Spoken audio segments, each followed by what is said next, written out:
السلام علیکم ورحمۃ اللہ وبرکاتہ۔ الحمد للہ رب العالمین، واشهد ان لا الہ الا اللہ وحدہ لا شریک لہ، واشهد ان محمدا عبدہ ورسولہ، بلغ الرسالہ وادى الامانہ ونصح الامہ وترکها على البيضاء ليلها كنهارها لا يزيغ عنها الا هالك، صلوات اللہ وسلامہ علیہ وعلى آلہ وعلى اصحابہ ومن اهتدى بهديه واستنى بسنته الى يوم الدين، وبعد۔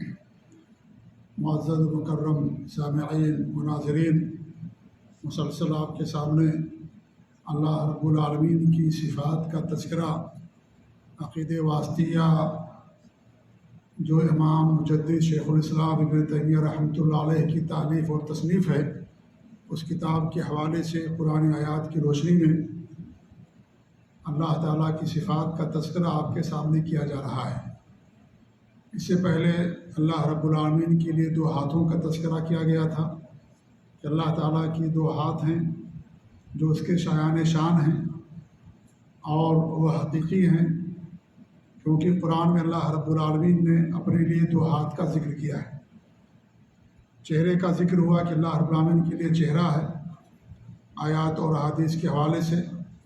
آج یہ ہم بیان کریں گے کہ اللہ رب العالمین کے پاس دو آنکھیں ہیں،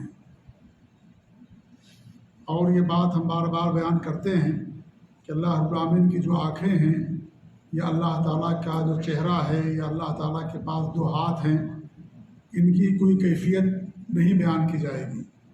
کیفیت کا علم اللہ کے پاس ہے، کیفیت ہمیں نہیں معلوم۔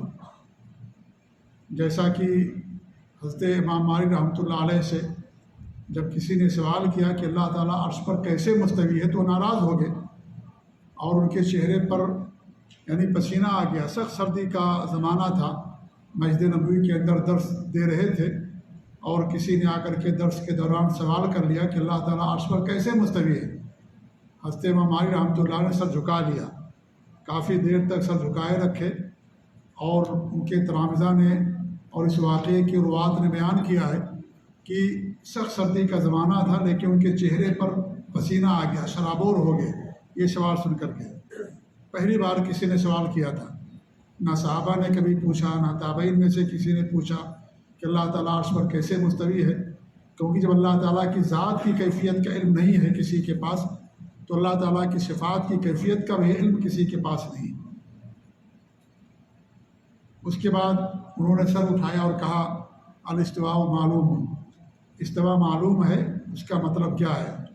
والایمان بہ واجب، اور اس پر ایمان لانا واجب ہے۔ والکیف مجہول، اور کیفیت مجہول ہے کہ ہمیں کیفیت نہیں معلوم ہے کہ اللہ تعالیٰ کس طریقے سے عرش پر مستوی ہے، لیکن عرش پر جلوہ افروز ہے۔ اللہ نے خود قرآن کریم کے اندر بیان کیا والسؤال عنہ بدعہ، اور اس طرح کا سوال کرنا بدعت ہے یہ، کیونکہ اس طرح کا سوال کسی نے نہیں کیا۔ اللہ نے قرآن نازل کیا، قرآن میں اللہ رب العالمین نے صفات بیان کی، تو کسی بھی صحابی نے اللہ کے رسول سے سوال نہیں کیا کہ اللہ تعالیٰ عرش پر کیسے مستوی ہے، اللہ تعالیٰ کی آنکھیں کیسی ہیں، اللہ تعالیٰ کا چہرہ کیسا ہے، اللہ تعالیٰ کے دونوں ہاتھ کیسے ہیں، کسی نے سوال نہیں کیا۔ لہذا تم اس طرح سوال کرتے ہو، سوال کرنا بدعت ہے۔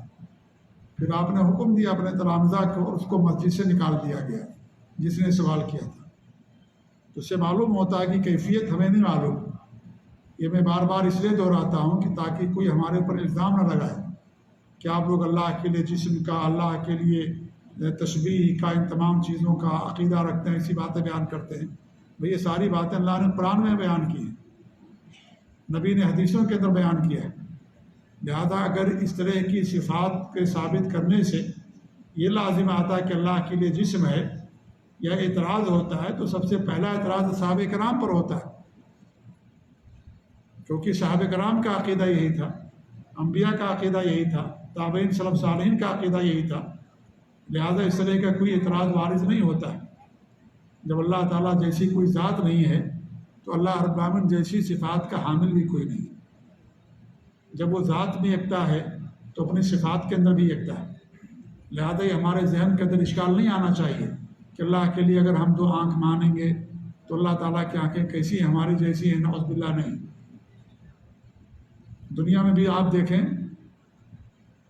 مخلوقات کے پاس آنکھیں ہوتی ہیں تو کیا تمام مخلوقات کی آنکھیں ایک جیسی ہوتی ہیں؟ نہیں ہوتی ہیں۔ ہمارے پاس 2 آنکھیں ہیں، ہاتھی کے پاس بھی 2 آنکھ ہوتے ہیں، چونٹی کے پاس بھی ہوتی ہے، پرندے کے پاس بھی ہوتی ہے۔ کیا ساری آنکھیں کیفیت میں ایک جیسی ہیں؟ کیا ساری آنکھوں کا حجم، لمبائی، چوڑائی برابر ہے؟ نہیں، فرق ہے۔ ہر ایک کی اس کے حساب سے ہے، ہر مخلوق کی جو صفات ہے اس کے لحاظ سے ہے۔ تو اللہ تعالیٰ کی جو صفت 2 آنکھوں کی اللہ کے لحاظ سے، اللہ کے شان ہے، لہذا ہمارے ذہن و دماغ میں اس طرح کا کبھی تصور نہیں آنا چاہیے کہ اللہ تعالیٰ کی آنکھیں ہیں تو ہماری جیسی یا کسی اور مخلوق جیسی، نعوذ باللہ۔ اللہ ان تمام چیزوں سے پاک ہے۔ جب اللہ تعالیٰ جیسی کوئی ذات نہیں ہے تو اللہ تعالیٰ کی جیسی صفات بھی کسی کے پاس نہیں ہے۔ جی ہاں، لیکن یہ صفت اللہ کے لیے ہے، کیونکہ اللہ رب العالمین نے خود قرآن کے اندر بیان کیا، کیفیت ہمیں نہیں معلوم، اس کی لمبائی چوڑائی کس طریقے سے ہمیں نہیں معلوم، لیکن اللہ رب العالمین کے پاس 2 آنکھیں ہیں۔ قرآن کے اندر بہت ساری آیتیں ہیں، 3 آیتیں مصنف نے یہاں پیش کی، نبی کی حدیثیں بھی ہیں، لیکن مصنف صرف قرآن کی آیتیں پیش کر رہے ہیں، حدیثیں نہیں پیش کر رہے ہیں، اس لیے کہ کوئی انکار نہ کر سکے۔ اگر کہیں گے حدیث ہے تو حدیث کا کوئی معنی غلط بیان کر دے گا، یا کہے گا حدیث صحیح نہیں ہے، یہ حدیث ضعیف ہے، اس کے صحت اور ضعف کے اندر اختلاف ہے، لیکن قرآن کی آیت میں تو کوئی اختلاف نہیں ہے۔ قرآن اللہ تعالیٰ کا کلام ہے پورا، سورہ فاتحہ سے لے کر کے سورہ ناس کے سین تک، یہ سب کے سب اللہ رب العالمین کا کلام ہے، اس میں کوئی اختلاف نہیں ہے۔ تو اس لیے وہ قرآن کی آیتیں پیش کرنے پر اکتفا کر رہے ہیں تاکہ کوئی اعتراض نہ کر سکے، کسی کو اعتراض کرنے کا حق حاصل نہ ہو۔ تو 3 آیتیں مصنف نے یہاں پر پیش کی ہیں، آئیے ان آیتوں کو پڑھتے ہیں۔ سب سے پہلی آیت ہے سورہ الطور کی آیت نمبر 48۔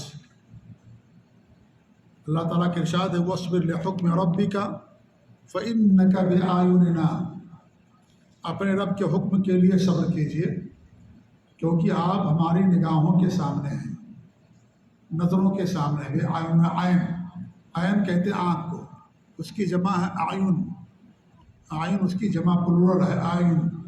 تو اللہ رفا کہ فَإِنَّكَ بِأَعْيُنِنَا، تم ہماری نگاہوں اور نظروں کے سامنے ہو۔ تو اس آیت سے کیا معلوم ہے کہ اللہ رب العالمین کے پاس 2 آنکھیں ہیں۔ کوئی یہ کہہ سکتا ہے کہ یہاں پر جمع استعمال ہوا ہے اور جمع 3 کے لیے ہوتا ہے، تو اس کا جواب یہ ہے کہ نہیں، جمع کم سے کم 2 کے لیے استعمال ہوتا ہے، 2 کے لیے، اور یہاں پر 2 ہی مراد ہیں، جیسا کہ آگے اور باتیں آئیں گی۔ نمبر 2، تعظیم کے طور پر اللہ نے بیان کیا ہے، تعظیم کے طور پر، جیسے آپ کہتے ہیں کہ بھی ہماری نظروں کے سامنے یہ چیز ہے، ہماری آنکھوں کے سامنے، تو آپ کے پاس کتنی آنکھیں ہیں؟ ہر آدمی کے پاس 2 ہی آنکھیں ہوتی، 3-4 آنکھیں نہیں ہوتی، 2 ہی آنکھیں ہوتی ہیں، جبکہ آپ جمع کا صیغہ استعمال کرتے ہیں، میری نگاہوں کے سامنے، ہماری نظروں کے سامنے، نظریں اور نگاہیں جمع ہے، یہ مراد 2 نظر اور 2 آنکھ ہے۔ ایسے یہاں پر بھی کیا مراد ہے؟ اللہ رب العالمین کی 2 آنکھیں مراد ہے، جمع یہ تعظیم کے طور پر استعمال ہوا ہے، ادب اور احترام کے طور پر استعمال ہوا ہے، جیسے ہم اردو زبان کے اندر استعمال کرتے ہیں تعظیماً، ادب اور احترام کے طور پر، آپ کا کیا فرمان ہے، آپ کیا فرما رہے ہیں، حالانکہ انسان اکیلا ہے لیکن تعظیم کے طور پر جمع کا صیغہ، آپ کیا فرما رہے ہیں، حالانکہ یہ 2 سے یا اس سے زیادہ لوگوں کے لیے ہوتا ہے، لیکن اردو زبان میں بھی اس طرح کا استعمال ہے، تو عربی میں بھی اس طرح کا استعمال ہوتا ہے۔ اس لیے آپ دیکھیے قرآن اللہ رب العالمین نے کہیں جمع کا صیغہ استعمال کیا، اپنے بارے میں کہا کہ ہم کہتے نحنو جمع کا صیغہ ہے، حالانکہ اللہ تعالیٰ ایک ہے۔ یا اس طریقے سے اتنا کا لفظ اللہ نے استعمال کی، بھی جمع کا صیغہ ہے، جمع کی ضمیر اس کے اندر نحنو کی ضمیر ہے۔ جو اہل زبان ہیں یا عربی زبان جانتے ہیں وہ ان تمام باتوں سے واقف ہیں۔ تو یہ جمع کا صیغہ تعظیم اور ادب اور احترام کے طور پر، جیسا آپ کہتے ہیں کہ ہم یہ کہہ رہے ہیں، ہم، آپ اکیلے ہیں پھر بھی آپ کہتے ہیں کہ ہم، یہ ہمارا قول ہے، یہ ہمارا حکم ہے، حالانکہ آپ اکیلے تو کہاں سے میرا حکم ہے، یہ میری بات ہے، یہ میرا قول ہے، یہ بھی کہا جاتا ہے اور جمع بھی کہا جاتا ہے۔ تو عربی زبان میں بھی اس طرح کا استعمال ہوتا ہے۔ تو یہاں پر جو آیون ہے اس لیے استعمال کیا گیا ہے جمع، اور اس سے مراد تعظیم اور تکریم ہے اللہ رب العالمین کی۔ تو اس آیت کریمہ سے اللہ رب العالمین کی دو آنکھوں کا اثبات ہوتا ہے کہ اللہ کے پاس دو آنکھیں ہیں. کیسی ہیں ہمیں نہیں معلوم، اللہ تعالیٰ جانتا ہے، کیونکہ کسی نے دیکھا نہیں ہے اور نہ ہی اس جیسی کوئی ذات پائی جاتی ہے کہ انسان دیکھ کر کے اندازہ کر لے. جیسے انسان دنیا کے اندر کروڑ انسان ہیں، ایک انسان کو آپ نے دیکھا اس کی آنکھیں تو آپ نے اندازہ کر لیا کہ دوسرے انسان کی بھی آنکھیں اسی جیسی ہوں گی، چھوٹی بڑی ہوں گی. لیکن اللہ تعالیٰ جیسی تو کوئی ذات نہیں، کیسے آپ اندازہ لگائیں؟ اللہ اکبر، اللہ سب سے بڑا ہے، اللہ جیسی کوئی ذات نہیں ہے. تو اللہ رب العالمین جیسی جب کوئی ذات نہیں ہے تو پھر نمبر ایک تو اللہ نے کسی کا دیدار نہیں کیا، دیکھا نہیں اللہ کو. نمبر دو، اللہ جیسی ذات بھی کسی نے نہیں دیکھی ہے، نہ اللہ جیسی کوئی ذات ہے.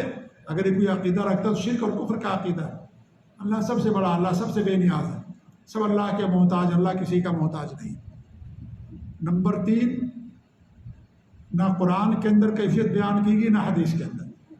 یا تو اللہ خود بیان کرے اپنے بارے میں کہ میری آنکھیں ایسی ہیں، میرے ہاتھ ایسے، میرا چہرہ ایسا، کیفیت اللہ نے بیان کی. یا نبی صلی اللہ علیہ وسلم صحیح حدیث کے اندر بیان کریں، وہی کے ذریعے سے اللہ نے بتا دیا آپ کو اپنے بارے میں، تو اللہ کے رسول نے بیان کیا ہو، ایسا بھی نہیں ہے. لہذا کیفیت اللہ کے حوالے ہے.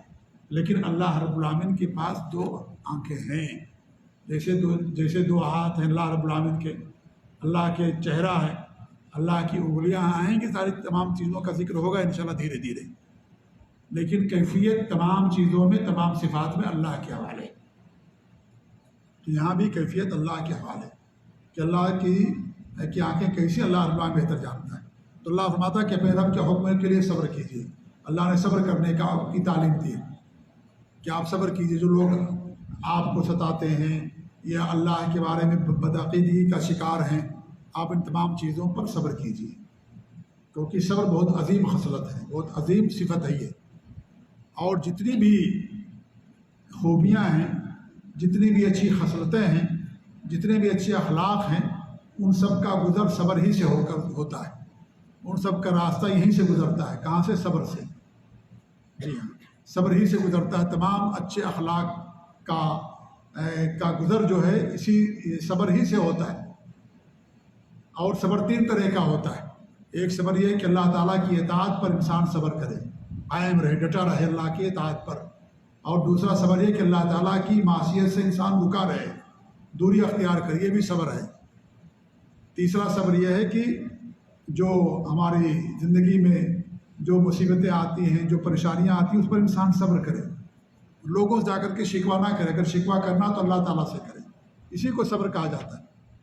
اگر آپ جا کر کے لوگوں کے سامنے شکوہ کریں اور اپنی چیزوں کو بیان کریں جا کر کے، میں بہت پریشان ہوں، میں ایسا ہوں ایسا ہوں، تو یہ صبر نہیں ہے. گویا کہ شکوہ کرنا اللہ تعالیٰ سے کیجیے، اللہ تعالیٰ ہی اس کو دور کرنے والا، تکلیفوں اور پریشانیوں کو دور کرنے والا اللہ رب العالمین کی ذات ہے. انسان کیا کرے گا؟ کچھ نہیں کر سکتا انسان، اللہ تعالیٰ ہی کر سکتا، اللہ پریشانیوں کو دور کرنے والا. امن یجیب المضطر اذا دعاہ ویکشف السوء، کون ہے جو مضطر اور بےکس کی دعا اور پکار کو سنتا اللہ کے سوا؟ کون ہے جو برائیوں پہ، تکلیفوں اور پریشانیوں کو دور کر دینے والا؟ اللہ کے علاوہ کوئی نہیں. الہ مع اللہ، کیا اللہ تعالیٰ کے ساتھ اور بھی الہ ہیں جو دور کرنے والے؟ نہیں، اللہ ہی دور کرنے والا. اس لیے اگر انسان بندوں کے سامنے اپنی زبان کھول دیا اور جا کر کے اپنی پریشانیاں اور مصیبتیں بیان کر دیا، اس نے گویا کہ صبر نہیں کیا. صبر یہ نہیں ہے. صبر یہ کہ انسان اپنی زبان کو روک کر کے رکھے، اللہ کے علاوہ کسی اور کے سامنے نہ بیان کرے. اللہ تعالیٰ ہی دور کرنے والا ہے. اگر آپ نے لوگوں کے سامنے بیان کر دیا، شکوے شکایت کر دیا، تو اس کا مطلب یہ ہے کہ آپ نے صبر ہی نہیں کیا ہے. انما الصبر عند الصدمۃ الاولیٰ، بخاری کی حدیث ہے. صبر اول صدمہ میں ہوتا ہے. یہ بھی ہے کہ صبر اول صدمہ میں، جب آپ کو تکلیف پہنچے اس پر آپ صبر کر لیں، زبان پر تالا لگا لیں، ناراضگی کا اظہار نہ کریں، کوسے نہ، جزا فضا نہ کریں، شکایت نہ کریں، ہے کہ نہیں؟ اس کو صبر کہا جاتا ہے. اور اول وہلہ میں انسان صبر کرتا ہے، بعد میں تو صبر انسان کو ہو ہی جاتا ہے. دھیرے دھیرے انسان کو تو صبر ہو ہی جاتا ہے. جیسا کہ ایک حدیث آتی، بخاری کی حدیث ہے کہ آپ صلی اللہ علیہ وسلم نے ایک عورت کو دیکھا جو قبر کے پاس بیٹھ کر کے رو رہی تھی اور چیخ رہی تھی، تو ہمارے نبی نے اس کو منع کیا، کہا بھائی کیوں چیختی ہو، کیوں روتی ہو؟ تو اس نے کہا کہ اگر ہمارے نبی کو دیکھا نہیں اس نے کہا کہ اگر یہ تکلیف آپ کے ساتھ ہوتی تو آپ جانتے یہ تکلیف میرے اوپر اتری ہے، اس لیے مجھے معلوم ہے۔ تو اس کے بعد لوگوں نے کہا کہ جب وہ آپ صلی اللہ علیہ وسلم چلے گئے تو لوگوں نے کہا کہ نبی اکرم صلی اللہ علیہ وسلم تھے، وہ دوڑتی ہوئی اللہ کے رسول کے پاس آئیں اور کہنے لگیں کہ مجھے نہیں معلوم تھا کہ آپ ہیں۔ تو ہمارے نبی نے فرمایا انما الصبر عند الصدمۃ الاولی، اول وہلہ میں صبر ہوتا ہے، ورنہ زمانہ گزرتا جائے گا تو صبر تو ہو ہی جائے گا۔ انسان کیا کر سکتا ہے؟ انسان کچھ کر سکتا ہے؟ انسان اللہ کا بگاڑ سکتا ہے؟ نہیں بگاڑ سکتا، کسی کا نہیں بگاڑ سکتا ہوں، اللہ کا کیا بگاڑے گا وہ؟ کسی کی بیوی کو وفات ہوگی، کسی کے شوہر کی وفات ہوگی، بیٹے اور بیٹی کی وفات ہوگی، انسان روتا ہے، دھوتا، چیختا، چلاتا ہے، آخرکار صبر ہوتا ہے، لیکن کب؟ جب کچھ دن گزر جاتے ہیں تب صبر ہوتا ہے انسان۔ کوئی فائدہ نہیں، یہ صبر نہیں ہے۔ یہ صبر یہ ہے کہ جب مصیبت پہنچے اسی وقت سے اپنی زبان روک کر کے رکھے، جزا اور فضا نہ کرے۔ ہاں اگر آنکھ سے آنسو جاری ہو گئے تو یہ اس کی اجازت ہے، لیکن رونا، چیخنا، چلانا، ہائے مصیبت، پہاڑ کا مصیبت کا پہاڑ ٹوٹ گیا، ایسا ہو گیا ہمارے ساتھ، ویسا ہو گیا، لوگوں کے سامنے چیخنا، رونا، چلانا، نہیں، کوئی فائدہ نہیں ہے۔ کیا بچہ آپ کو واپس آئے گا؟ کیا آپ کی بیوی واپس آ جائے گی؟ شوہر واپس آ جائے گا؟ نہیں آئے گا۔ آپ کتنا بھی رو لو، چیخ لو، چلا لو، اور پھر صبر ہو ہی جاتا آخر میں۔ اس لیے یہ صبر یہ ہے کہ اول وہلہ میں انسان صبر کرے، مصیبت آئی، پریشانی آئی، اللہ سے روئے، اللہ سے گڑائے، دعا کرے، اسباب اختیار کرے، لیکن اللہ تعالیٰ کے سامنے اپنی زبان سے شکایت کرے، لوگوں کے سامنے نہیں۔ لوگ کوئی کچھ کرنے والے نہیں میرے بھائیوں۔ تو صبر پہلے صدمے کے اندر ہوتا ہے، اس لیے صبر بہت عظیم خصلت ہے۔ ہمارے نبی کے حدیث میں صبر دے دیا گیا، فقد اوتی خیرا کثیرا، اسے بہت زیادہ خیر دے دیا گیا، کیونکہ میں نے کہا شروع میں کہ جتنے بھی اخلاق اچھے ہیں، جتنی بھی اچھی خصلتیں ہیں، سب اسی راستے سے گزرتی ہیں، صبر کے، سب اسی راستے سے گزرتی ہیں۔ حلم اور بردباری، اس کے لیے صبر ضروری ہے۔ انسان برائیوں سے رکتا ہے، یہ بھی صبر ہے، اس کو انسان کو صبر کرنا پڑے گا، کنٹرول کرنا پڑے گا اپنے آپ کے اوپر۔ حرام مال آ رہا ہے، انسان کو لالچ ہوتی ہے کہ بھئی مال مل جائے گا، مالدار بن جائیں گے، وہاں صبر کرنا، آپ کو رکنا ہے وہاں پہ، صبر سے ہو کر کے گزرتا ہے۔ پاک دامنی یا اس طریقے سے قناعت، جتنی بھی خوبیاں ہیں، اچھائیاں، سب کے سب اسی راستے سے گزرتی ہیں۔ آپ کو یعنی لالچ دیا گیا، کوئی اچھی حسین و جمیل لڑکی ہے، منصب والی ہے، خوبصورت ہے، وہاں بھی آپ کو صبر کرنا پڑے گا۔ حضرت یوسف علیہ السلام نے صبر کیا، تو پاک دامنی بھی اسی راستے سے گزرتی ہے۔ عفت اور حلم، بردباری، قناعت، جتنی بھی خوبیاں، اچھے اخلاق ہیں، سب کے سب صبر سے گزرتے ہیں، اور صبر کیے بغیر کچھ چیز دنیا کے اندر حاصل نہیں ہوتی ہے۔ قدم قدم پر انسان کو صبر کرنا پڑتا ہے، قدم قدم پر۔ آپ کو پاسپورٹ بنوانا ہے، لائن لگی ہوئی ہے، صبر کر رہے ہیں آپ، اگر صبر نہیں کریں گے، وہاں جا کر کے مار پیٹ کر لیں اور لڑائی جھگڑا کر لیں، کیا ہوگا؟ کچھ ہوگا؟ واپس آنا پڑے گا آپ کو، ہے کہ نہیں ہے؟ آپ اے ٹی ایم میں پیسہ نکالنے کے لیے لگے ہوئے ہیں، پیسہ بھیجنا ہے، بینک میں لائن لگی ہوئی ہے، آپ کو صبر کرنا پڑتا ہے۔ آپ علم حاصل کر رہے ہیں، آپ کو صبر کرنا پڑتا ہے۔ ایک دن میں علم نہیں آ جاتا ہے، چاہے دنیاوی تعلیم حاصل کر رہے ہوں، چاہے دینی تعلیم حاصل کر رہے ہوں، آپ کو نیند قربان کرنی پڑتی ہے، صبر کرنا پڑتا ہے۔ آپ کو دھوپ میں جانا پڑتا ہے، برسات میں جانا پڑتا ہے، گرمی میں جانا پڑتا ہے، جاڑے میں جانا پڑتا ہے، صبر کرتے تب علم آتا ہے آپ کو، بغیر صبر کے علم آ جاتا ہے۔ ٹیچر آپ کو جو ہے محنت کرواتا ہے، ڈانٹتا ہے، یا اس طریقے سے ہوم ورک دیتا ہے، صبر کرتے ہیں آپ، ساری چیزیں مانتے ہیں آپ، ہے کہ نہیں؟ فیس جمع کرتے ہیں آپ جا کر کے، صبر کرتے ہیں۔ تو کوئی ایسی خصلت اچھی نہیں ہے جو صبر کے بغیر آپ کو حاصل ہو جائے۔ اس لیے ہمارے نبی جسے صبر دے دیا گیا، فقد اوتی خیرا کثیرا، اسے بہت زیادہ خیر دے دیا گیا۔ اس لیے صبر کرنے والوں کا اجر بے حساب ہے۔ انما یوفی الصابرون اجرهم بغیر حساب، جو صبر کرنے والے ہیں بے حساب ان کو اجر ملتا ہے۔ انسان روزہ رکھتا، صبر کرتا، کھانے پینے سے صبر، ہے کہ نہیں ہے؟ اور دیگر چیزوں سے صبر، انسان برداشت کرتا، صبر کرتا، رک جاتا ہے۔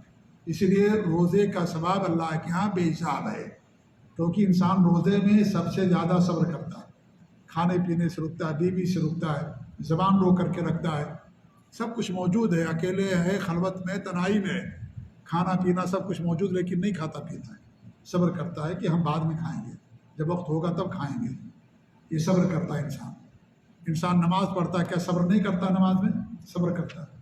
سردی ہے، وضو کرنے کا دل نہیں چاہتا، لیکن پھر بھی صبر کرتا، وضو کرتا ہے۔ ٹھنڈا پانی ہے یا گرم پانی ہے کہ نہیں، انسان صبر کرتا ہے۔ تو کوئی بھی عبادت، کوئی بھی نیکی، کوئی بھی اچھی خصلت صبر کے بغیر حاصل نہیں ہو سکتی۔ اس علاقہ جزاء بما صبروا جنۃ وحریرا، ان کے صبر کی بدلے میں، ان کے صبر کے سبب سے اللہ نے انہیں جنت دیا، جہاں انہیں ریشم کے کپڑے ملیں گے۔ ریشم یہاں مردوں کے لیے حرام ہے، دنیا کے اندر عورتوں کے لیے حلال ہے، مردوں کے لیے حرام ہے ریشم کا کپڑا پہننا، لیکن جنت کے اندر ریشم کا کپڑا آپ کے لیے حلال ہوگا، شراب آپ کے لیے حلال ہوگی۔ دنیا میں آپ نے صبر کیا، شراب نہیں پی، دنیا میں آپ رکے رہے، ریشم کا کپڑا نہیں پہنا، یہ ساری چیزیں قیامت کے دن جنت میں آپ کے لیے حلال ہوں گی۔ وَسَقَاهُمْ رَبُّهُمْ شَرَابًا طَهُورًا، سورہ دہر میں، سورہ انسان میں اللہ فرماتا ہے کہ ان کا رب انہیں پاک شراب پلائے گا۔ جی ہاں، وہ شراب جس کے اندر نشہ وشا نہیں ہوگا آخرت کے اندر۔ دنیا میں رکے رہے، اللہ تعالیٰ آپ کو جو ہے آخرت کے اندر شراب پلائے گا۔ جی ہاں، تو صبر کیا نا دنیا کے اندر، کہ جو ہے شراب نہیں پی، آپ نے صبر کیا۔ تو اگر انسان برائی سے رکتا ہے تو بھی صبر کرنا ہے، نیکی کرتا تو بھی صبر کرنا ہے انسان کو، تکلیفوں میں انسان کو صبر کرنا ہے۔ اور جتنے بھی اچھی خصلتیں ہیں سب کے سب صبر سے ہو کر کے گزرتی ہیں۔ بچہ ایک سال ایک کلاس کے اندر پڑھتا ہے، صبر کرتا ہے کہ ایک کلاس، ایک سال کیا پڑھیں ہم، لاؤ 2 مہینے کے اندر کلاس پوری کر لیں، ہوگی پوری کلاس؟ صبر کرنا پڑے گا بچے کو، 1 سال بھر پڑھنا پڑے گا ایک کلاس کے اندر، تب جا کر کے اگلی کلاس کے اندر جائے گا۔ جی ہاں، تو یہ انسان کو صبر کرنا پڑتا۔ تمہارے نبی کو اللہ نے حکم دیا، وَاصْبِرْ لِحُکْمِ رَبِّکَ، اپنے رب کے حکم کے لیے صبر کیجیے۔ فَإِنَّكَ بِأَعْيُنِنَا، آپ ہماری نگاہوں کے سامنے ہیں، نظروں کے سامنے، محل شاہد یہ ہے جس کے لیے آیت پڑھی گئی اور پیش کی گئی، کیا ہماری نظروں کے نگاہوں کے سامنے ہیں۔ اس کے اندر فائدہ کیا ہے؟ جب انسان لوگوں کی نگاہوں کے سامنے ہوتا ہے، انسان اگر یہ تصور کرے کہ ہم اللہ کی نگاہ کے سامنے ہیں تو انسان کرے گا برائی، اللہ تعالیٰ اس کو دیکھ رہا ہے کہ نہیں ہے؟ لڑکا ہے، اس کے ماں باپ سامنے کھڑے ہوئے ہیں، تو ماں باپ کے سامنے کیا وہ پیے گا ایک سگریٹ؟ کیا وہ غلط کام کرے گا؟ نہیں، ان کا ادب اور احترام کرے گا، نہیں کرے گا، ہے کہ نہیں ہے؟ کہ بزرگ ہمارے دیکھ رہے ہیں، ماں باپ دیکھ رہے ہیں، ہم سے جو بڑے ہیں دیکھ رہے ہیں۔ اس لیے دیکھیے، جب استاد کلاس میں آتا کوئی شرارت نہیں کرتا، لیکن جب استاد چلا جاتا ہے تو لوگ شرارت کرتے ہیں۔ ماں باپ کی نگاہوں کے سامنے ہیں، نہیں انسان شرارت کرتا ہے، یا بچے شرارت نہیں کرتے۔ ماں باپ اوجھل ہو گئے، بچہ باہر آ گیا، شرارت کرنا شروع کر دیا۔ لیکن جب کسی بزرگ کو دیکھا پھر رک جاتا ہے وہ۔ ایک انسان بیڑی سگریٹ پیتا ہے کہ نہیں ہے، لیکن جب کوئی بزرگ انسان گزرتا ہے تو بیڑی سگریٹ کو پیچھے کر لیتا ہے کہ نہیں کرتا جی؟ ہاں، چھپا لیتا ہے اس کو تاکہ یہ نہ دیکھیں، اور بھول جاتا ہے کہ جس نے اس بزرگ کو پیدا کیا، پوری کائنات کو پیدا کیا، تم کو پیدا کیا، اس کی نگاہوں کے سامنے تم یہ کام کر رہے ہو، تم یہ غلط کام کر رہے ہو، نگاہ برا کام کر رہے ہو، انسان اس کو بھول جاتا ہے۔ اس لیے یہ اگر آپ مانیں گے کہ اللہ تعالیٰ کی نگاہیں ہیں تو انسان کے اندر تقویٰ پیدا ہوگا، انسان کے اندر دینداری آئے گی، زہد اور ورع پیدا ہوگا، کیونکہ آپ کا جب یہ عقیدہ ہوگا کہ ہم جو بھی کام کر رہے ہیں اللہ تعالیٰ ہم کو دیکھ رہا ہے، اللہ کی نگاہوں کے سامنے ہم ہیں، تو انسان کیا کرے گا؟ اللہ تعالیٰ کا ادب احترام کرتے ہوئے نہیں کرے گا۔ لیکن ایمان کی کمی اور کمزوری، آپ جاتے ہیں، کیا نام ہے، گاڑی چلاتے ہیں نا، گاڑی بہت سارے لوگ چلاتے ہیں، سگنل پر کیوں کھڑے ہو جاتے ہیں؟ کیمرہ لگا ہوا ہے کہ نہیں ہے؟ کیمرہ لگا ہوا ہے، آپ جو ہے چلے جائیں گے تو آپ کو کیمرہ اگر کاٹ دیں گے سگنل تو جرمانہ بھی ہے اور جیل بھی ہے۔ انسان وہاں کھڑا ہو کر کے انتظار کرتا ہے، کیوں؟ اس لیے کہ کیمرہ لگا ہوا ہے، اور اسپیڈ نہیں کریں گے، کیمرہ لگا ہوا ہے، ہم کو مخالفہ دینا پڑے گا، جتنا زیادہ تیز اسپیڈ ہوگی اتنا لمبا مخالفہ اور جرمانہ ہوگا۔ انسان اسپیڈ کو کم کر لیتا ہے، کیوں؟ اس کیمرے کی وجہ سے۔ تو اللہ رب العالمین کی نگاہوں کے سامنے ہم ہیں، یہاں ہم کیمرے کا اتنا خیال رکھتے، اسپیڈ زیادہ نہیں کرتے، اور یہ سگنل پار نہیں کرتے، کراس نہیں کرتے، ریڈ سگنل ہے اس کو نہیں گزریں گے، نہیں کاٹیں گے، کیوں؟ اس لیے کہ جرمانہ دینا پڑے، کیمرہ سب کیچ کر رہا ہے۔ تو اللہ رب العالمین کی نگاہیں تو ہمیشہ کھلی ہوئی، اللہ کی نگاہوں کے سامنے ہم گناہ کرتے ہیں، اللہ کی زمین پر، اللہ کی دھرتی پر، اللہ کی کائنات میں اللہ کی دی ہوئی ساری نعمتیں استعمال کرتے ہیں، اور اللہ کی نگاہوں کے سامنے انسان گناہ کرتا ہے۔ اس لیے اگر یہ صفت جو اللہ کی ہے حقیقی معنوں میں ہمارے اندر پیدا ہو جائے، حقیقی معنوں میں اس پر ہمارا ایمان ہو جائے، تو انسان گناہوں سے باز رہے گا، کوئی انسان گناہ نہیں کرے گا۔ جی ہاں، لیکن ضرورت اس بات کی حقیقت میں یہ صفت ہمارے اندر پیدا ہو جائے، تب یہ اس پر ایمان کہ اللہ تعالیٰ کی آنکھیں، اللہ تعالیٰ ہم کو دیکھ رہا ہے، اگر پیدا ہو جائے تو انسان گناہ نہیں کرے گا۔ جیسے انسان اپنے ماں باپ کے سامنے گناہ نہیں کرتا، اپنے بزرگوں کے سامنے گناہ نہیں کرتا، بیڑی سگریٹ نہیں پیتا، زناکاری نہیں کرتا، جھوٹ نہیں بولتا یا اور گناہ نہیں کرتا، ایسے ہی حقیقت میں اگر اس پر ہمارا حقیقی ایمان ہو جائے تو انسان ساری برائیوں سے دوری اختیار کر لے گا۔ بہت عظیم صفت ہے اللہ کی، اللہ تعالیٰ کی دو آنکھیں ہیں۔ اتنی ساری خوبیاں ہمارے اندر پیدا کرنے کے لیے اللہ تعالیٰ کی ہی ایک صفت کافی ہے۔ اس لیے جو لوگ اس صفت کو نہیں مانتے ہیں کتنے بڑے خسارے کے اندر ہیں ہم لوگ۔ تو اللہ تعالیٰ کے پاس دو آنکھیں ہیں، لیکن کیسی ہمیں نہیں معلوم۔ اس میں 3 طرح کے لوگ ہیں یا 2 طرح کے کہہ لیجیے۔ ایک تو وہ ہیں جہمیہ اور معتزلہ، وہ اللہ تعالیٰ کی صفت کو مانتے ہی نہیں کہ اللہ کے عین نہیں ہے، اللہ کی آنکھیں نہیں ہیں، نہیں مانتے وہ۔ اور دوسرے وہ گروہ ہیں جنہوں کو اشاعرہ اور ماتریدیہ کہا جاتا ہے، وہ کہتے ہیں کہ اللہ تعالیٰ کی آنکھیں عین ہیں، لیکن عین کا معنی آنکھیں نہیں ہیں۔ عین مانتے ہیں وہ لیکن آنکھیں نہیں مانتے، کہتے ہیں عین کا مطلب یہ کہ اللہ کی نگرانی میں ہم ہیں، اللہ ہماری نگرانی کر رہا ہے، بس۔ اللہ کے لیے آنکھیں نہیں مانتے، لفظ عین مانیں گے لیکن آنکھیں نہیں مانیں گے کہ نہیں یہاں نگرانی مراد ہے۔ تو یہ غلط معنی بیان کرتے ہیں، غلط تعویل کرتے ہیں۔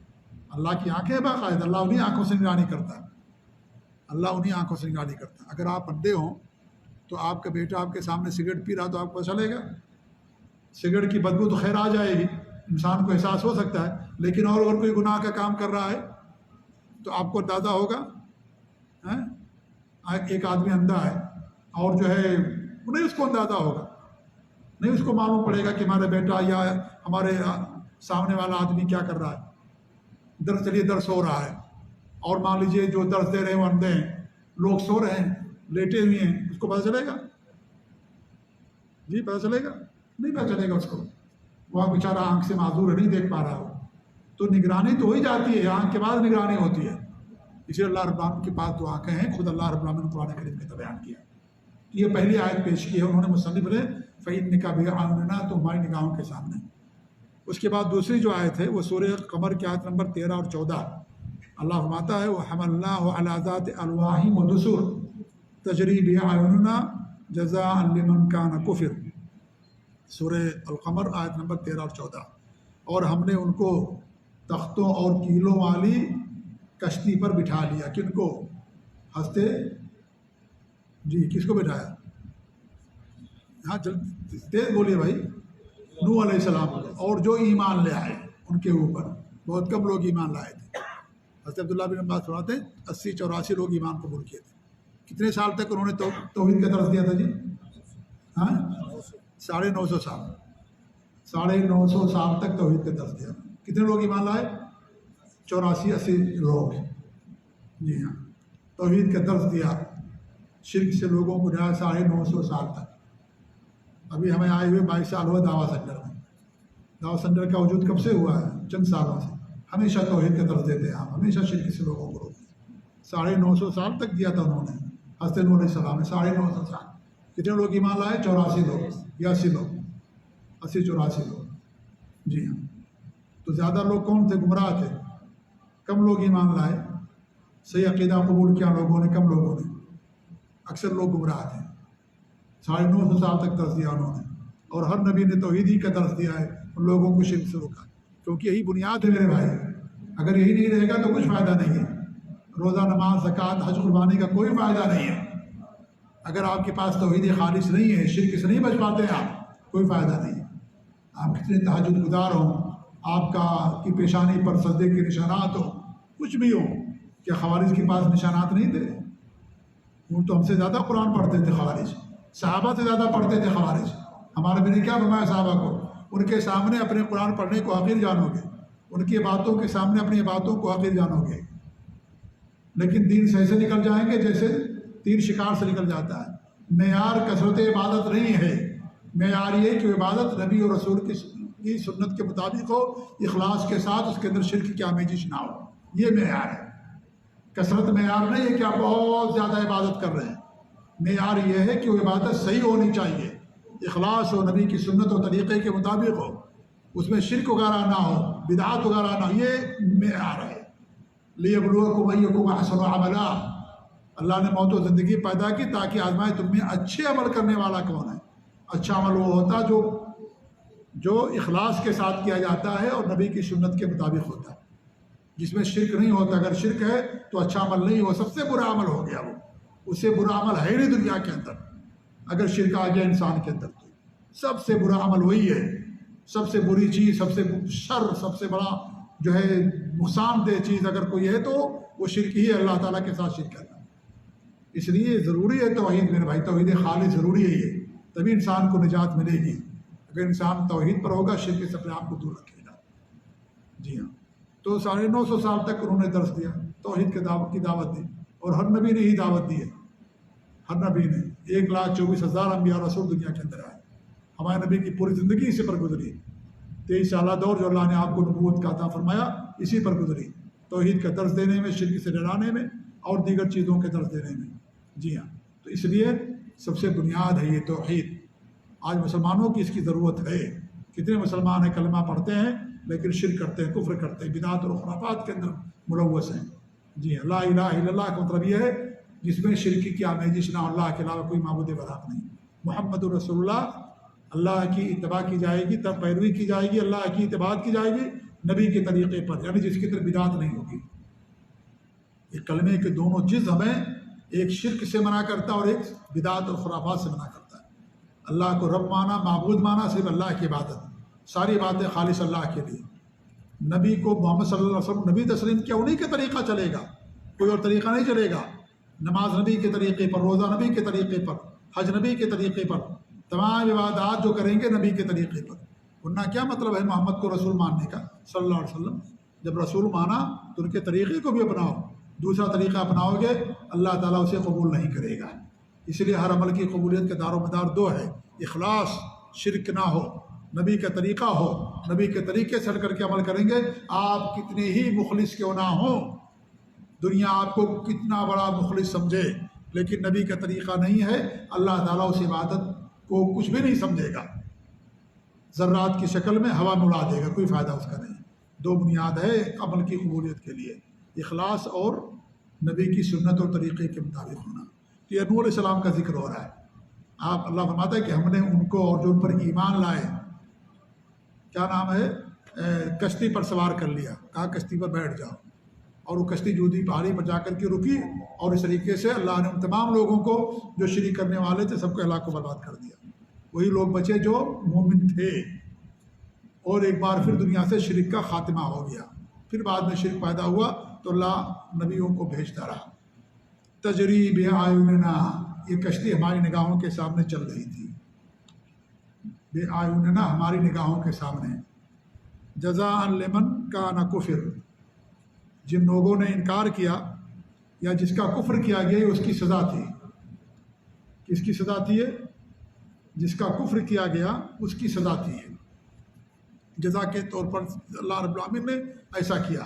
یعنی جو لوگ ایمان لائے اللہ کو برباد کر دیا، اور جو ایمان لے کر کے اللہ نے ان کو کیا کیا، ان کو نجات دے دی. کشتی پر اللہ نے ان کو بٹھا دیا اور اللہ نے ان کو نجات دے دیا. اور جو کفر کیا، جنہوں نے ناشکری کی اور اللہ پر ایمان نہیں لائے، شرک پر قائم رہے، اللہ نے ان سب کو کیا کیا، پانی کے اندر ڈبو دیا، غرقاب ہو گئے سب. سب سے پہلا عذاب پانی ہی کا ہے دنیا کے اندر. تو یہاں پر بھی جو محل شاہد کیا ہے، تجری بِأَعْيُنِنَا. اللہ نے فرمایا کشتی کے بارے میں، وہ کشتی ہماری نگاہوں کے سامنے چل رہی تھی.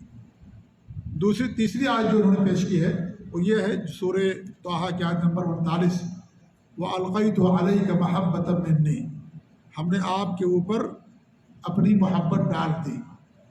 یہ کس کا ذکر کر رہا اللہ رب العالمین؟ حضرت موسیٰ علیہ السلام کا. موسیٰ علیہ السلام کا ذکر کر رہا اللہ رب العالمین. اور یہاں پر علماء نے دو معنی بیان کیا. ایک معنی تو یہ ہے کہ میں نے تجھ سے محبت کی، اللہ رب العالمین. اور اللہ تعالیٰ ہر نیک لوگوں سے محبت کرتا ہے. انبیاء تو سب سے اللہ کے بڑے اولیاء ہیں. انبیاء سے بڑا کوئی ولی پیدا نہیں ہوا ہے. ٹھیک ہے، سب سے بڑے ولی انبیاء کرام ہوتے ہیں، کیونکہ ولی کے معنی ہوتے ہیں قریب. اللہ کے سب سے زیادہ قریب کون ہے؟ جو سب سے زیادہ اللہ تعالیٰ کا نیک بندہ، اللہ تعالیٰ کے احکامات پر عمل کرنے والا۔ تو اللہ رب العالمین نے فرمایا کہ ہم نے تمہارے اوپر اپنی خاص محبت ڈال دی۔ تو ایک معنی تو یہ ہے کہ اللہ تعالیٰ ان سے محبت کرتا ہے، اور اللہ ہر نیک انسان سے، نیک سے اللہ تعالیٰ محبت کرتا ہے۔ اور دوسرا معنی یہ بیان کیا گیا ہے کہ میں نے لوگوں پر تیری محبت ڈال دی، یعنی لوگ تم سے محبت کرتے ہیں، انبیاء سے محبت کی جاتی ہے، محبوب بنتے ہیں اللہ رب العالمین کے انسان، اور ایمان لانے والے اللہ تعالیٰ سے محبت کرتے ہیں، یہ اور نبی سے محبت کرتے ہیں، انبیاء سے محبت کرتے ہیں۔ تو دونوں معنی مراد ہے۔ اللہ تعالیٰ نے خود، کیونکہ اللہ تعالیٰ تمام انبیاء سے محبت کرتا ہے اور نیک لوگوں سے، اور نمبر دو جو انبیاء ہیں ان سے لوگ محبت کرتے، انسان محبت کرتے ہیں۔ اس لیے اب دیکھیے، اگر تمام نبیوں پر ہمارا ایمان نہیں ہوگا تو ہم مومن ہی نہیں ہوں گے۔ ہر نبی پر ایمان لانا ضروری ہے۔ لا نفرق بین احد منہم، کسی بھی نبی اور رسول کے درمیان کوئی تفریق نہیں کرتے ایمان لانے کے لحاظ سے، سب پر ایمان لانا ضروری ہے کہ جتنے بھی دنیا کے اندر انبیاء آئے سب اللہ کے نیک بندے تھے، اللہ ان کو بھیجا، ان پر ہمارا ایمان ہے کہ اللہ کے نیک بندے اور نبی اور رسول تھے۔ اتنا ایمان ہر نبی پر لانا ضروری ہے۔ اگر کسی نبی کا انکار کر دیں گے تو مومن ہی باقی نہیں رہیں گے، کسی بھی نبی کا انکار۔ تو ہر نبی سے ہر صاحب ایمان کو محبت ہوتی ہے۔ پھر اللہ کیا فرماتا ہے؟ بولے تسنا علی عینی، کہ آپ میری نگاہ کے سامنے آپ کی پرورش کو آپ پروان چڑھیں۔ یہاں اللہ نے مفرد استعمال کیا، عینی، میری نگاہ کے سامنے۔ میری نگاہ مراد ایک آنکھ ہے کہ دو آنکھ ہے؟ جی، دو آنکھیں مراد۔ جیسے آپ کہتے ہیں کہ آپ میری آنکھ، انسان کہتا ہے میں نے اپنی آنکھ سے دیکھا، تو آپ ایک آنکھ سے دیکھتے ہیں، دو آنکھ سے دیکھتے ہیں، دو آنکھوں سے دیکھتے ہیں۔ حالانکہ آپ کہتے ہیں میں نے اپنی آنکھ سے دیکھا، تو آنکھ ایک کہہ کر کے یہاں پر دو مراد ہے۔ تو اللہ رب العالمین کی دو آنکھیں ہیں، دو سے زیادہ اگر ہوتی تو نبی ان کا ذکر کرتے ہیں۔ اور پھر حدیث آتی ہے، اس سے پہلے بھی حدیث پڑھ چکے ہیں کہ اللہ کے رسول فرماتے ہیں کہ حجاب ہو النور، کہ اللہ تعالیٰ کا پردہ کیا ہے؟ نور ہے۔ لو کشفہ لاحرق سبحات وجہ من طاہر بصرہ من خلقہ، اگر وہ ہٹا دے تو اس کے چہرے کے انوار اس کی مخلوق کو جلا ڈالیں جہاں تک اس کی نگاہ پہنچتی ہے۔ اس کی نگاہ اللہ رب العالمین کی، یعنی تو تمام مخلوق کو اللہ تعالیٰ جلا دے۔ اگر اللہ رب العالمین پردے کو ہٹا دے تو اللہ تعالیٰ کے چہرے کے نور سے دنیا کی تمام چیزیں جل کر کے راکھ ہو جائیں۔ اللہ کے نور میں وہ طاقت ہے، وہ جلال ہے، وہ عظمت ہے کہ اللہ تعالیٰ کے چہرے کے نور سے دنیا کی تمام چیزیں جل کر کے راکھ ہو جائیں۔ تو یہاں بھی دیکھیے حدیث سے بصر کا یعنی آنکھ، تو اللہ تعالیٰ کے لیے قرآن کی آیتوں سے معلوم ہوا کہ اللہ تعالیٰ کی آنکھیں ہیں، حدیث سے بھی معلوم ہوا۔ ایسے اللہ کے رسول صلی اللہ علیہ وسلم کی حدیث ہے کہ انہ اعور، دجال کے بارے میں اللہ فرماتا ہے انہ اعور وربکم لیس بأعور، جو دجال ہے وہ کانا ہے۔ کانا کس کو بولتے ہیں؟ جی ہاں، جو ایک آنکھ کا اس کو کانا بولتے ہیں، جس کے پاس دونوں آنکھیں نا اس کو اندھا کہا جاتا ہے۔ تو اللہ نے کہا کہ وہ دجال کانا ہے اور تمہارا رب کانا نہیں ہے، آور نہیں ہے تمہارا رب۔ تو کیا مطلب ہوا کہ اللہ کے پاس کتنی آنکھیں ہو گئی؟ دو ہو گئی، دونوں دو آنکھ والا اللہ رب العالمین۔ دجال ایک اس کی آنکھ کانی ہوگی اور وہ دائنی آنکھ ہوگی، جیسا کہ بخاری کے حدیث کے اندر اس کے پاس دائنی ایک آنکھ نہیں ہوگی۔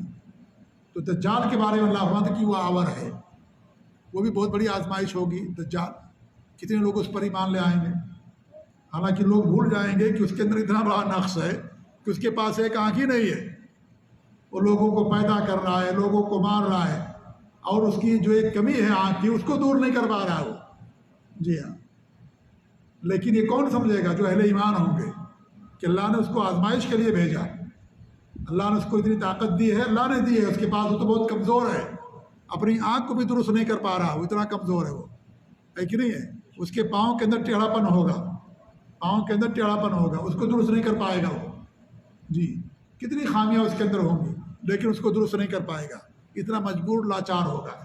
ہنستے عیسیٰ علیہ السلام کو دیکھتے ہی پانی میں جیسے نمک پگھلتا ہے اسے پگھلنا شروع ہو جائے گا، اتنا کمزور ہوگا وہ۔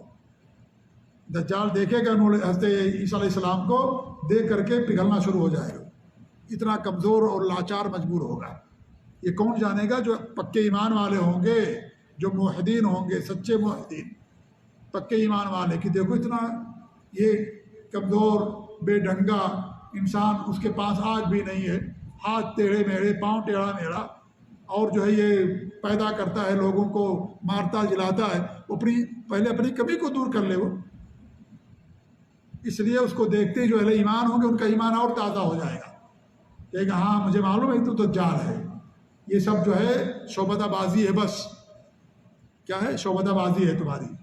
اور اس طریقے جو اس کے پاس جنت اور جہنم بھی چلے گی، تو جو اس کی جنت ہوگی اصل جہنم، جو جہنم ہوگی اصل جنت ہوگی۔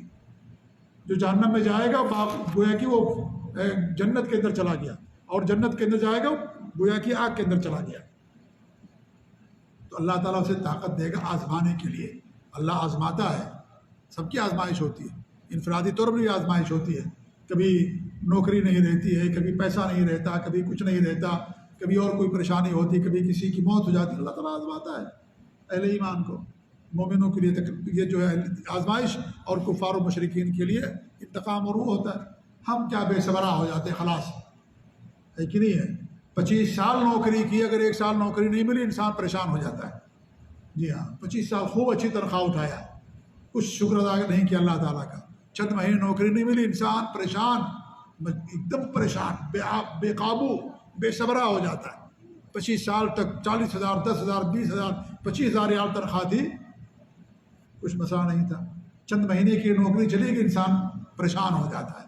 یہ سب ایمان کی کمی کی وجہ سے ہوتا ہے، اس میں اللہ تعالیٰ کی طرف سے آزمائش ہوتی ہے میرے بھائی۔ ہم کو صبر کرنا چاہیے، اللہ تعالیٰ سے دعا کرنا چاہیے، جی ہاں، کہ اللہ تعالیٰ یہ سب پریشانیوں کو دور کرنے والا ہے، لیکن انسان اتنا کمزور ہے کہ فوراً بے صبرا ہو جاتا ہے۔ جی ہاں، تو اس لیے یہ سب اللہ رب العالمین کی طرف سے آزمائش ہوتی ہے۔ تو اللہ تعالیٰ آزمائے گا انسانوں کو، دجال کے ذریعے سے آزمائش کرے گا، بڑی طاقت اس کے پاس ہوگی، لیکن جو حقیقی اہل ایمان ہوں گے وہ فوراً سمجھ جائیں گے۔ اور بنو تیم کا ایک آدمی آئے گا اور دجال کے پاس، تو دجال کہے گا اگر میں تجھے مار کر کے زندہ کر دوں تو تم میرے اوپر ایمان لے آئے گا؟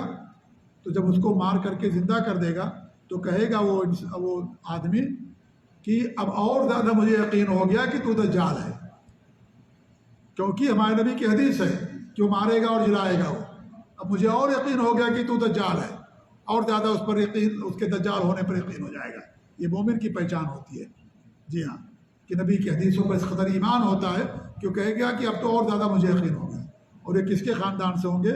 یہ محمد عبد الوہاب رحمۃ اللہ علیہ کے خاندان سے ہوں گے، انہی کے خاندان سے تھے محمد عبد الوہاب تمیمی رحمۃ اللہ علیہ، جی ہاں، انہی کے خاندان کے۔ تو کہیں گے کہ جو ہے ان کا ایمان بڑا مضبوط ہوتا ہے، جیسا کہ ہمارے نبی کی حدیث بھی ہے ان خاندان والوں کے، اس قبیلے والوں کے لیے۔ تو کہیں گے کہ اب مجھے اور زیادہ یقین ہو گیا کہ تو دجال ہے، کیونکہ دوبارہ زندہ کب اٹھایا جائے گا؟ جب سور پھونکا جائے گا اور سارے لوگ اٹھ کھڑے ہوں گے، ایک بندہ نہیں کھڑا ہوگا، سارے لوگ اپنی قبروں سے اٹھ کھڑے ہوں گے، وہ ایک بندے کو، ایک انسان کو زندہ کرے گا وہ دجال، سارے لوگ قبروں کے اندر ہوں گے، تو اس کا ایمان اور مضبوط ہو جائے گا کہ ہاں اگر واقعتاً جو ہے حقیقت ہوتا یہ تو سارے لوگ اپنی قبروں سے اٹھ کھڑے ہوتے، میں تو صرف اکیلا کھڑا ہوا ہوں، اس کا مطلب یہ کہ تو دجال ہے حقیقت میں۔ تو یہ سب علم اور معرفت، اللہ کے اسماء اور صفات اور ایمان کی مضبوطی کو، یہ ساری چیزیں انسان کے پاس آتی ہیں۔ تو اس میں اللہ رب العالمین نے کہا وَرَدُّ الثَّنَاءَ عَلَىٰ عَيْنِي، میری نگاہ کے سامنے تیری پرورش۔ اور اللہ رب العالمین کی قدرت کا کرشمہ دیکھیے کہ جس بچے کے لیے، جس ذات کے لیے بنو اسرائیل کے بچوں کو قتل کیا گیا، اسی بچے کی پرورش اللہ نے اسی کے گھر میں کرائی، فرعون کے گھر میں۔ اسی موسیٰ علیہ السلام کے لیے قتل کیا گیا سارے بچوں کو۔ اللہ اکبر، اللہ کی قدرت دیکھیے، اللہ تعالیٰ کا کرشمہ دیکھیے، اسی کے لیے قتل کیا گیا بچوں کو، عورتوں کو، بچوں کو زندہ درگور کیا گیا، زندہ چھوڑا گیا، لیکن اسی کے گھر میں اسی بچے کی پرورش ہو رہی، اس کو پتہ بھی نہیں ہے کہ یہی جس بچے کے لیے میں نے بنو اسرائیل کے سارے بچوں کو قتل کیا یا قتل کر رہا ہوں، وہی بچہ میرے گھر کے اندر پرورش پا رہا ہے، اور اس کی ماں کو تنخواہ بھی مل رہی ہے، اجرت بھی مل رہی ہے، جی ہاں، اسی کے پیسے سے۔ اللہ اکبر، اللہ رب العالمین ہر چیز پر قادر ہے میرے بھائیوں۔ اللہ پر سچا ایمان ہمارا ہونا چاہیے، مضبوط ایمان ہونا چاہیے. تھوڑی سی مصیبت آتی ہے ہم کیا ہو جاتے ہیں، اللہ اکبر، بے صبر ہو جاتے ہیں، بے قابو ہو جاتے ہیں. نہیں، غلط ہے یہ. تقدیر پر ایمان کے ارکان میں سے ایک اہم رکن ہے. اللہ کی آزمائش ہوتی ہے. انسان کا ایمان پہاڑ جیسا مضبوط ہونا چاہیے. یہ نہیں کہ چھوٹی سی مصیبت آئی فوراً انسان رونا چیخنا چلانا شروع کر دیتا ہے، کیا ہوگا ہمارے ساتھ، کیا پریشانی آ گئی، کیا ہو گیا، نعوذ باللہ، سب کچھ بھول کر کے ایسا کرنا شروع کر دیتا ہے. جی ہاں، آپ دیکھیں اسی کے گھر میں موسیٰ علیہ السلام کی پرورش ہو رہی ہے.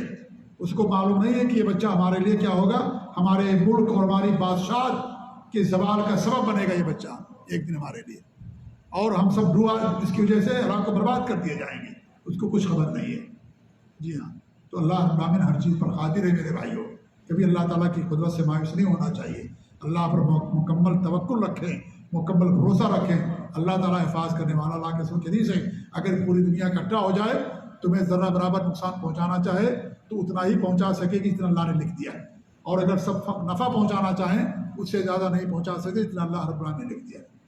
اللہ پر توکل کرو، اللہ پر بھروسہ اور اعتماد کرو. اللہ رب العالمین سب کچھ کرنے والا ہے.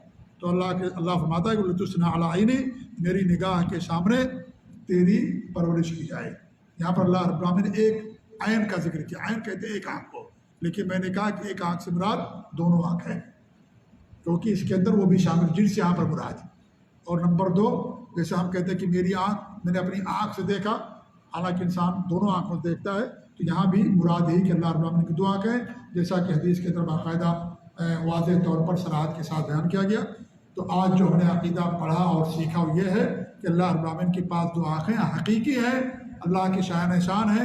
کیسی ہے کیفیت کا علم ہمارے پاس نہیں ہے، لیکن ہمارا ایمان ہے کہ اللہ تعالیٰ کے پاس دو آنکھیں ہیں. کیسی ہے اللہ رب العالمین جانتا. اللہ تعالیٰ دعا ہے کہ اللہ رب العالمین ہمیں اپنے عقیدے کا پختہ علم عطا فرمائے. اللہ تعالیٰ ہمیں عقیدے پر ثابت قدم رکھے، صحیح عقیدے پر، صحابہ اور سلف صالحین کے عقیدے اور منہج پر، اور اللہ رب العالمین ہمیں ہر طرح کی بدعقیدگی سے محفوظ رکھے. آمین. وصلی اللہ علیہ محمد وعلی آلہ وصحبہ اجمعین. وجزاکم اللہ خیر. والسلام علیکم ورحمۃ اللہ وبرکاتہ.